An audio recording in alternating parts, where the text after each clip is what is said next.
Hello friends, நல்லா இருக்கீங்களா? இன்று நீரிழிவு நோயாளிகள் தேங்காயை பயன்படுத்தும் முறையை பற்றி பார்ப்போம்.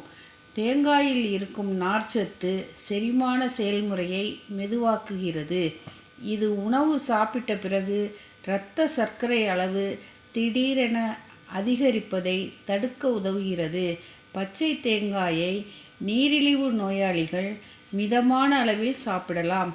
கார்போஹைட்ரேட் குறைவாக இருப்பதால் சர்க்கரை அளவை கட்டுப்படுத்த உதவுகிறது.